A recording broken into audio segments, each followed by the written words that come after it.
সুপ্রভাত। আবার চলে এলাম সকলের সামনে আমাদের রান্নাঘরে।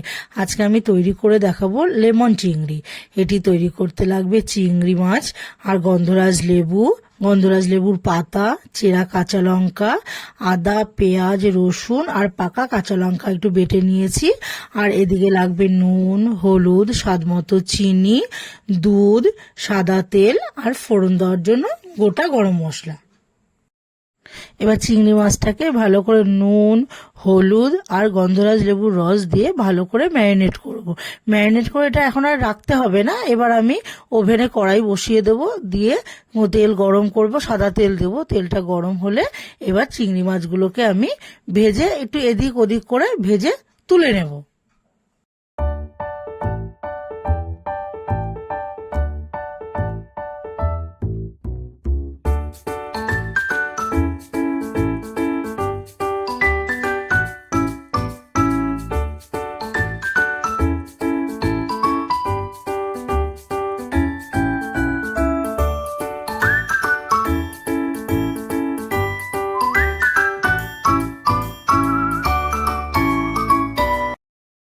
এবার আমি মাছ ভাজার তেলে গোটা গরম মশলা ফোড়ন দিয়ে দেবো।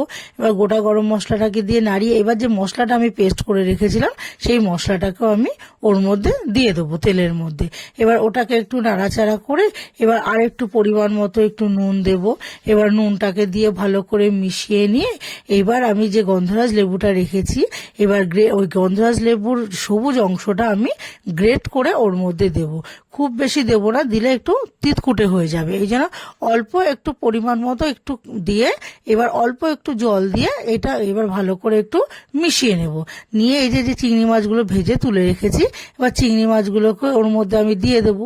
এবার চিংড়ি মাছগুলোকে দিয়ে ভালো করে নাড়াচাড়া করে এবার আমি দুধ রেখেছি ওই দুধটাকে ওর মধ্যে আমি ঢেলে দেবো। এবার দুধটা ঢেলে দিয়ে যে লেবুর পাতাটা রেখেছি এবার লেবুর পাতা দুটো আমি দিয়ে এবার কিছুক্ষণ ঢাকা দিয়ে রাখবো।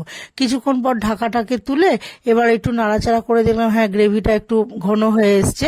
এবার যে আমি চিড়ে রেখেছি কাঁচা লঙ্কাগুলো এবার কাঁচা লঙ্কা চেরাগুলো আমি ওর মধ্যে দিয়ে দেবো। এবার কাঁচা লঙ্কা চিড়ে দেওয়ার পর একটু স্বাদ মতো একটু চিনি দেবো, যেহেতু লেবুর রস টস দেওয়া হচ্ছে একটু চিনি দেবো। দিয়ে নাড়াচাড়া করে নিয়ে এবার কিছুটা লেবুর রস আবার এর উপর থেকে আমি ছড়িয়ে দেব। এবার এই লেবুর রসটাকে দিয়ে নিয়ে এবার আবার আমি একটু ভালো করে নাড়াচাড়া করে আর একটু ঢাকা দিয়ে রাখবো। তাহলেই এবার ঢাকাটাকে যখন তুলে দেখবো যে ঝোলটাও আমার গ্রেভিটা আর কি ঘন মাখা মাখা একদম হয়ে গেছে, তাহলেই তৈরি হয়ে গেল আমার লেমন চিংড়ি। এই নতুনত্ব রান্নাটি যদি ভালো লেগে থাকে তাহলে লাইক করবেন, কমেন্ট করে জানাবেন, শেয়ার করবেন, অবশ্যই সাবস্ক্রাইব করবেন। ধন্যবাদ।